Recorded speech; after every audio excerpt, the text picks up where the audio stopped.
bought the Jeep, we're bringing it home.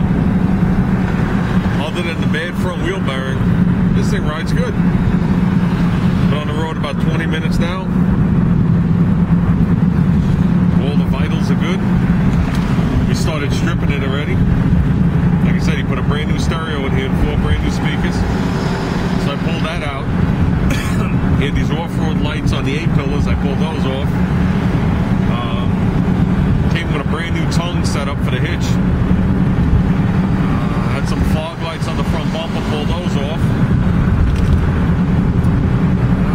I'm trying to think. I priced it out yesterday. Scrapping a car is $12 for 100 pounds. So that's like 12 cents a pound. So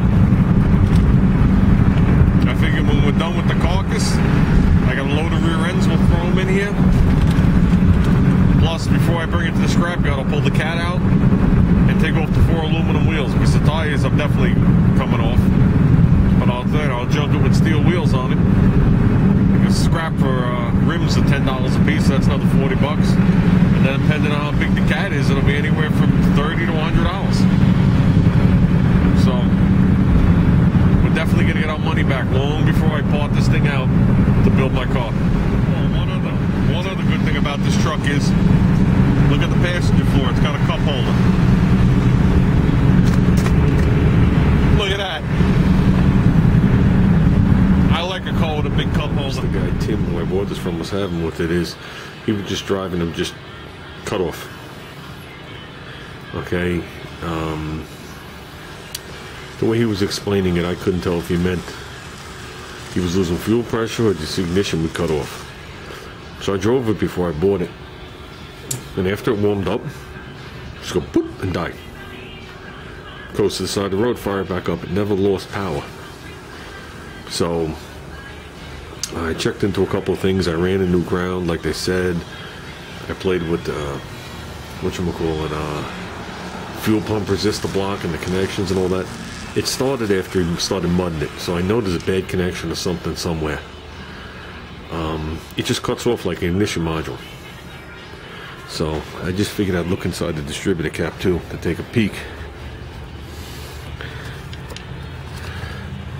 Which is full of mud.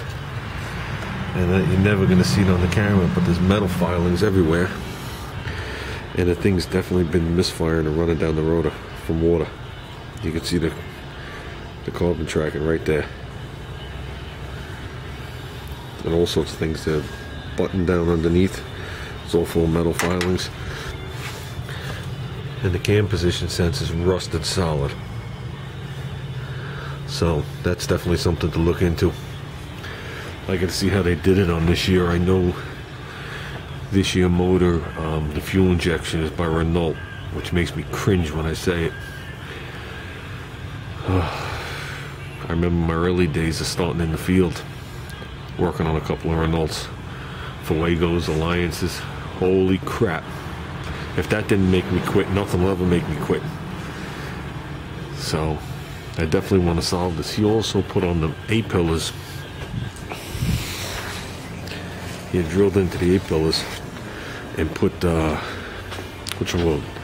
big driving lights, whatever you want to call them, for four-wheeling. And if I'm not mistaken, in the kick panel on the driver's side is where the computer is. So makes me wonder if water was running down into it. Look at the inside of this thing. It looks like it had a bad day at customs.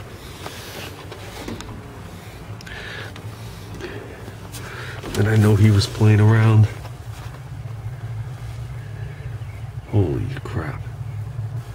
I know he was playing around with all this. He made it so the doors lifted off. Like I said, I don't care about any of this. I just want to make sure that this whole drive line is right before I pull it all apart. Because I plan on shaving the fat off some of this wire harness on stuff I'm not going to use, but I want to make sure that everything is fixed. I don't want to go through a whole project and put a problem into the car. So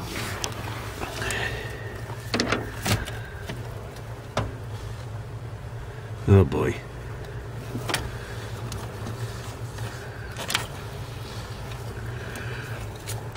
Some of this wiring just screams Chrysler.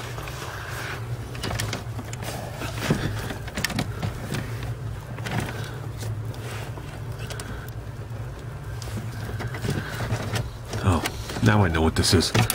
He had moved this switch because he takes the door off. And this is for the power windows. Ah, Tim. So, yeah, he was gutting this car. Everything's in the back. He used to go four-wheeling with it and he was popping the doors off. So, I gotta find that ECM. Find out where it is. So, just checking a couple of things. I know he put a new crank position sensor in this car. I know that's an instant turn off, meaning if it fails, the car will turn off instantly. I've already tested it. It's got the same cluster of 4 relays that the Eclipses used to have with the Chrysler motors. Unfortunately, I don't have a schematic to check out everything to know exactly what it is. Which one's which we call it an EFI relay, which one's a main relay, whatever it is. I just know you can see one of them has tape around it. I already took that one off. There seems to be oil all around this relay pack for some reason. Everything else is covered with mud. Okay? The first relay was dry and dirty. The second relay has a little bit of oil on it.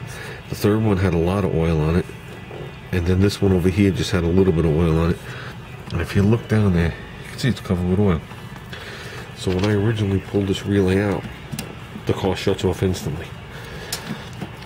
Everything stays functioning, all the gauges minus the oil pressure, and it was dripping with oil.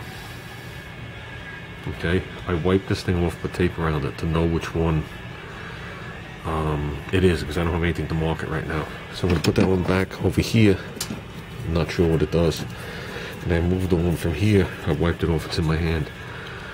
I can see these are all original relays in the car. Like I said, without looking at the schematic, I'm not 100% sure what it is. But like I said, when you drive this car, it just turns off. It's not like it runs out of fuel and it surges, sputters, and dies.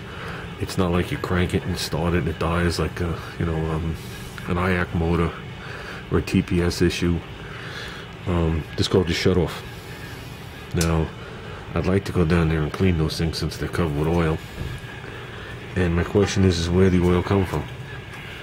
I've never seen oil-filled relays. Everything around it is dry, except for the relays being wet. So, maybe they use some kind of relay with liquid in it. I'm not really sure. But I'll tell you what I'm going to do. The car is still registered and insured. I'm going to take it for another ride. Like I said, I'm going to try and clean that the best I can. I don't know what I have here. So, well, let me take it for a ride.